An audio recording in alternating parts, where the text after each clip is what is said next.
So Daniel Penny. So the jury made its judgment, and they decided they weren't going to punish him for being a hero on the subway. I mean, I wonder how many of those people in the jury had themselves being terrorized on the subway. You have to figure, I mean, from all of the stories that you hear, you have to consider it wasn't like none. All right, from Wesley Yang, retiree who witnessed the fatal struggle between Daniel Penny and Jordan Neely on the F train, said of Penny that, quote, "He's a hero and it was self-defense. And I believe in my heart that he saved a lot of people that day that could have gotten hurt." The whole train was freaked out. He was either gonna pull a gun, a knife, or She just said the whole train was freaked out. He was either gonna pull a gun, a knife. Let's hear the rest. And I'm willing to die. I'm willing to die. He's saying that he's willing to die. The guy in his hand did take him down very respectfully and just held him down. He wasn't I was sitting up there, I heard the young man that's on the floor saying, hey, I'm willing to die, I'll do anything. I'm willing to die. I'll go to jail. I don't care. And he was saying it so loud that everybody standing around. So to me, it seems fairly clear, right? The jury decided that, yeah, he had done nothing wrong. He wasn't trying to kill Jordan Neely. He was trying to subdue him. He was helped by two other men who don't look like Daniel Penny. And so they weren't charged for some reason because they don't look. We all know why, because they didn't look like him because he's a white man. That's why. If it's reversed, if the roles are reversed, it's nothing, right? But it's him. The city is woke. The DA is woke. It's an issue that is deemed useful politically. So that's what you have. That's what you have when you live in a deep blue woke city. Daniel Penny now has been interviewed, and let's take a look at what he has to say afterwards. I mean, I'm not a confrontational person. I don't really extend myself. I think this type of thing is very uncomfortable. All this attention and limelight is very uncomfortable, and I would prefer without it. I didn't want any type of attention or praise, and I still don't. Mm-hmm. The guilt I would have felt if someone did get hurt, if he did do what he was threatening to do, would never be able to live with myself. And I'll take 1 million court appearances and people calling me names and people hating me just to keep one of those people from getting hurt or killed. First off, we'll get to Jordan Neely. Had a significant criminal history with documented crimes, including 42 arrests between 2013 and 2021. Among these, 4 arrests for alleged assault, with one notable incident in November 2021 where he was accused of assaulting a 67-year-old woman, breaking her nose and fracturing her orbital bone. That's a 67-year-old woman. This resulted in Neely pleading guilty to felony assault in exchange for a 15-month alternative to incarceration program from which he absconded, leading to an active warrant for his arrest at the time of his death. So that was housing, right? So the narrative is he's homeless because he couldn't get any help. Well, he had housing and he fled, right? He had housing and an alternative to incarceration program. So like halfway house, he had housing. He didn't have to be on the street. He fled. That's why there was an arrest out for a warrant for his arrest at the time that this happened. Let's see, public lewdness, attempted kidnapping in August 2015, where he was seen dragging a 7-year-old girl down an Inwood street. He pleaded guilty to endangering the welfare of a child and was sentenced to 4 months in jail. Really? 4 months? Seen dragging a 7-year-old girl? Jesus. Okay. This is the stuff that would have been in the minds of the people on the subway. Let's see, NYPD released images of 2 suspects involved in unprovoked attacks in Brooklyn and Queens, where riders were punched in the face. Man shoved onto tracks. 64-year-old man was waiting for a downtown A train when an attacker shoved him onto the subway tracks after telling him to throw yourself onto the tracks. Stabbing incident on J train. So these are the sorts of things that would have been in people's minds, right? So this gives you, an insight into why somebody wouldn't just, why the people on the train, why Daniel Penny and why the other people on the train would have been scared, because they know that the worst does happen, right? The jury agreed that he was not trying to kill anybody and that it was justified. That should be the end of it, but no. Here, the NAACP, the acquittal of Daniel Penny in the death of Jordan Neely, has effectively given license for vigilante justice to be waged on the Black community without consequence. So they don't care. Like, these activist organizations just don't care, right? It's a painful reminder of the inequities in our justice system. Jordan deserved compassion. Instead, he was met with violence. We stand with his family in calling for accountability. The people on the train had good reason to be frightened for their safety, perhaps for their lives. Let's see. Community notes. Community notes is great, right? I'm loving community notes. Daniel Penny did not act alone in defending himself and others from Neely. A black man can be clearly seen assisting Penny to subdue Neely. A black woman testified in defense of Penny. There is no evidence that Penny was motivated by race. But look, if you're the NAACP, you've got to fundraise, right? You got to find things to fundraise off. This is one of those things you can fundraise off. What else have we got? Let's see. Rabbit hole. Community notes is a good way to stop BLM hoaxes from taking off. Jordan Neely doesn't seem like someone who deserves public sympathy, but that won't stop woke activists from trying to lionize this guy. Well, it's an industry. It's the woke industry, right? Tiffany Caban. Jordan Neely deserved better than the violence of being denied access to stable housing and health care, and then dehumanized for it. Okay, well, Community Notes is right on top of this, by the way. Jordan Neely deserved better than the systems that allow for and justify extrajudicial white supremacist violence against black people. Either is lying or knows nothing about the case. Readers added context. As part of a plea agreement with prosecutors after he punched a 67-year-old woman in the street in 2021, Jordan Neely was given free access to stable housing and health care at a treatment facility in the Bronx. He abandoned the facility after 13 days. And that's not going to raise much money. That's not going to raise much oppression bucks, right? That's not going to get people angry and have them sending in checks to deal with the oppression, right? What does she say? This deserve better than the systems that allow for and justify. What are the systems exactly, right? Democrats run all these systems, right? Systemic racism. What is that exactly? Like, it must be a law, right? It has to be a law, right? Like, what's the law exactly? What's the rule? Oh, there aren't any? Well, what is it then? Oh, well, it's the system. It's the system. Okay, yeah, but what is that exactly? They don't have an answer. Extrajudicial white supremacist violence against black people. What did we just see? A black man can be clearly seen assisting Penny to subdue Neely. A black woman testified in defense of Penny. Don't care. That's not going to raise any money. Or maybe it's just the woke mind virus doesn't care, right? No. The woke mind virus wants to spread itself. It doesn't care about right or wrong or reality or fantasy, any of that. It just wants to keep living. It wants to keep going and spreading itself and reproducing itself in more and more unstable, emotionally unstable, weak minds. You see this. These are the people that call other people radicalized, right? Just don't care. Just don't care about reality. CNN panelist compares Daniel Penny to the United Healthcare CEO shooting suspect. Later in the night, we're also going to talk about Penny and the verdict there. Mm-hmm. There you also have a victim who somebody determined did not deserve to continue living, right? No. Yeah, tell me which vigilante action is okay.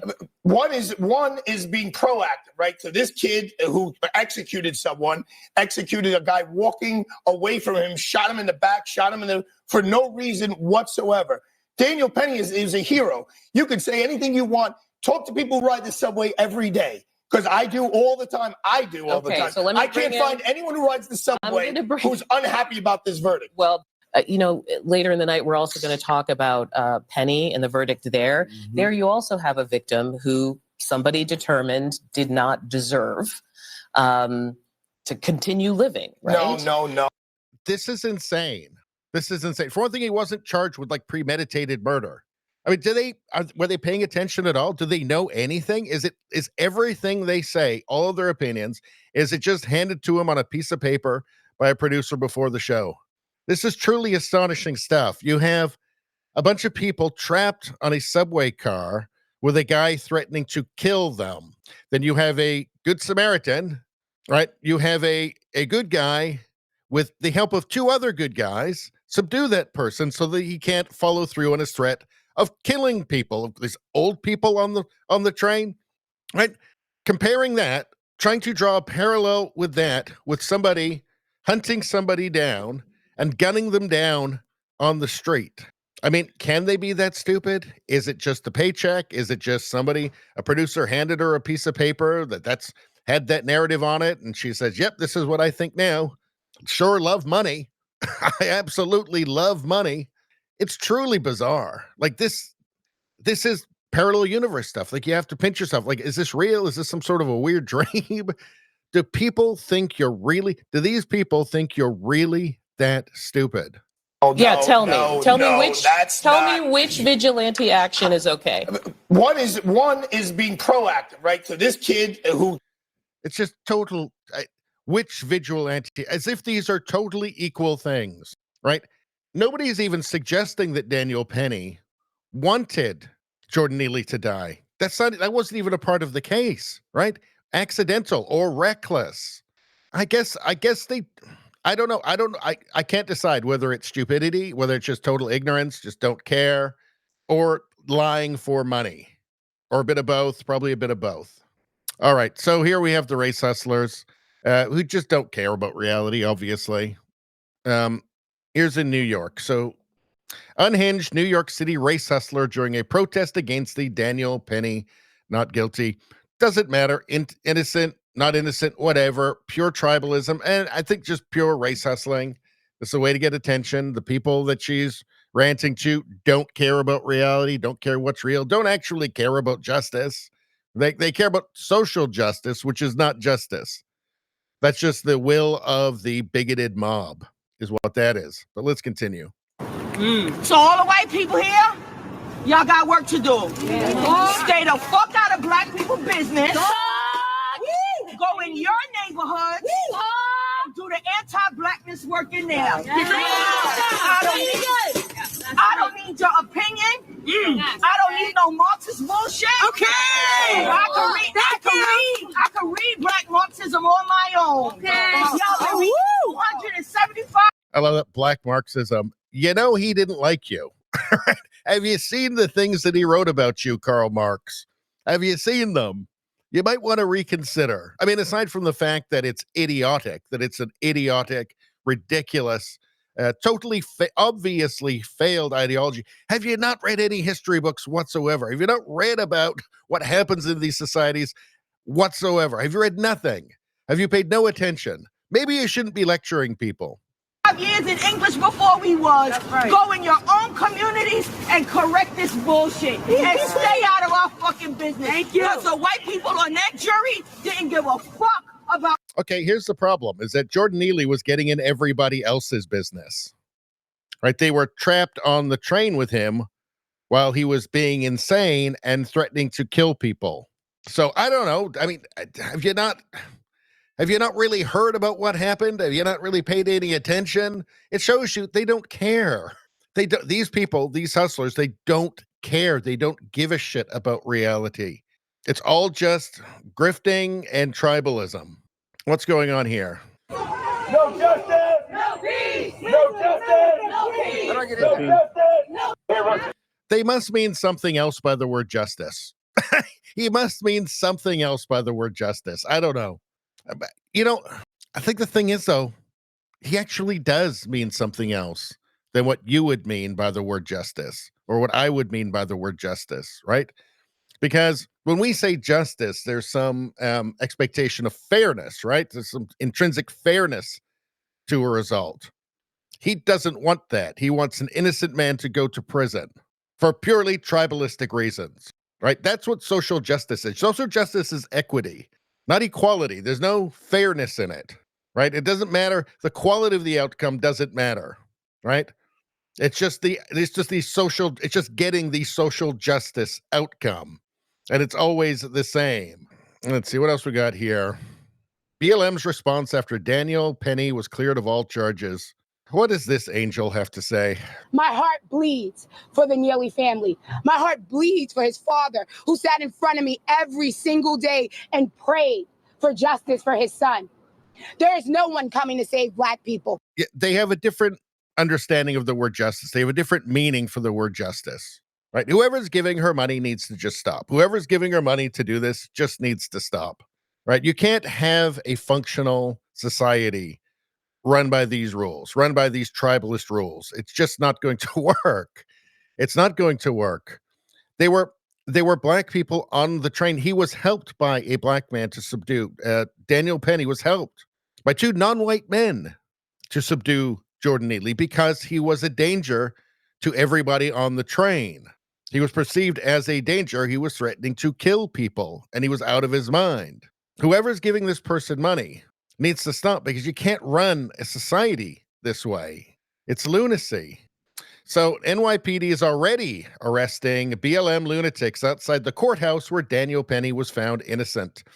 This would never have happened in 2020 because BLM had free reign to do whatever they pleased, but not again. It wasn't just that they had free reign, they were encouraged to, right? Kamala Harris herself. Kamala Harris. You think you just fell out of a coconut tree? She was asking people to donate to bail funds for looters, for arsonists, for robbers, for people who had assaulted other people or killed other people, right? They didn't just have free reign. They were encouraged.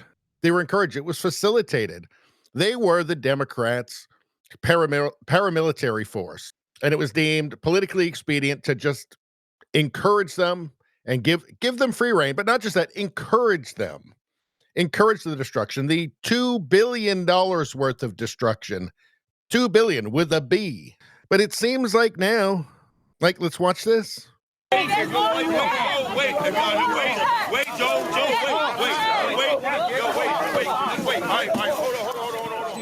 The police are putting a lid on it this time. They're not letting the paramilitary loose this time. So why is that? We saw the same thing in Seattle. Antifa went out. They were getting ready. They thought it was going to be another summer of love, right? On election night, they thought it was going to be another summer of love. They got cracked down on immediately. The police were ready and they stopped them. They could have done that in 2020. They chose not to. The powers that be chose not to. This time, they're putting a lid on it. They're not letting out their paramilitary. Will they? Maybe on Inauguration Day, they'll let them out. They'll let them go. Who knows? But right now, they're not. They consider it to be not politically expedient to do so, not beneficial to them politically, so they're not letting them go. And that's interesting, isn't it? Rupa Subramanya, the pendulum is finally swinging back in America towards common sense, justice, and equality for all, and that's equality for all, not equity, which is communism. Equality for all, regardless of race and ethnicity. Hopefully, the days of toxic garbage left dominance are behind us. Hashtag Daniel Penny. We shall see. Western Lensman. One example of the deranged legacy media narratives about Daniel Penny when he was charged. So let's hear this. So she was trying to set the scene for chaos and racial hatred and division. Never mind that Daniel Penny has not, at least as of now, volunteered to be the right's next George Zimmerman or Kyle Rittenhouse, two vigilante heroes of the right who are beloved and famous among Republicans solely for killing people who they believe need killing and getting acquitted for it at trial. Armed conservative must be heavily armed and empowered to kill at will with your handgun, your AR-15, or even with your bare hands. Anyone who makes you feel threatened or uncomfortable anywhere, anytime, at your front door, in your driveway, driving by a Black Lives Matter. So what she's describing there is a world where you can just kill anybody because you feel uncomfortable at any time, right? They just look at you, you can shoot them. I felt uncomfortable. That's what she's describing. That's the reality that she's apparently living in, or pretends that she's living in, and that she wants her audience to believe they're living in. At a rally on the terrifying, scary Black man-filled New York subway. And the people who tend to need killing just happen to be Black or brown. And he just happened to be out of his mind on drugs and threatening to kill the people that were trapped on the subway car with them. Or suffering from mental health crises, or white, but just a little too cozy with BLM. And killing them is not just your right, Republican citizen. Doing it makes you a hero. Never mind that Daniel Penny has not. Just truly astonishing. She's talking about like Zimmerman and Rittenhouse self-defense cases, proven in court self-defense cases. She's talking about subduing somebody who was threatening to kill somebody, to kill people that were trapped on a subway train with him. Yet she weaves this narrative of it's just crazy people, conservatives, white people, just murdering anybody who makes them the slightest bit uncomfortable all the time. She's an agent of chaos, right? This is a Bolshevik right here, I think. Either that, or she's just been so corrupted by her position and by wealth that she will say anything. Either way, this is an evil person in my mind. This is an evil person who doesn't care what the consequences are. I mean, if her ideology, if what she pushes really catches on, right? You're talking about an enormous amount of people dying and society being brought to its knees, because she's essentially advocating for total chaos. Total chaos and revolution. I don't know what else you can say about this. She's painting her own country as a place where white people can just kill everybody at will if they're the slightest bit uncomfortable. This feels like revolutionary rhetoric to me. Anyway, let's continue. And then we'll get to the chat in a minute. MSNBC says the quiet part out loud. They see this as a case that is about social justice, racial justice in New York City. Not justice, social justice, completely different thing. Racial justice, completely different thing. This is really, you should call it equity justice. The entire spectacle of a trial was about race. If the races were reversed, Daniel Penny never would have been charged. That's true. That's from Libs of TikTok, because there was a similar case where you reverse the races and that guy wasn't charged. So there is precedent for it. Here we have more from Andy No. BLM New York calls for vengeance from Black vigilantes after the acquittal of Daniel Penny in Manhattan. Thing is, these people, if they were forced to live in a society where real justice, actual objective justice didn't matter, where fairness didn't matter, because that's what they're advocating for. They're advocating for a world where fairness or reason or logic don't matter, right? It's all just about emotion and tribalism. They would not enjoy living in that world either. But this is what has been cultivated by mainstream media, right? But let's especially during, the riots of 2020. We need some Black vigilantes. That's right. People want to jump up and choke us and kill us for being loud. Well, nobody did that to you. And it wasn't about being loud. It's about threatening to kill the people on the subway. I mean, we've already established this, haven't we? Haven't we, folks? We've already established this. He was threatening that he was going to kill somebody on the subway. Three men subdued him.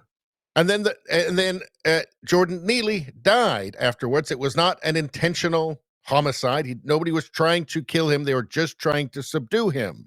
That's already been established. How about we do the same when they attempt to oppress us? Right.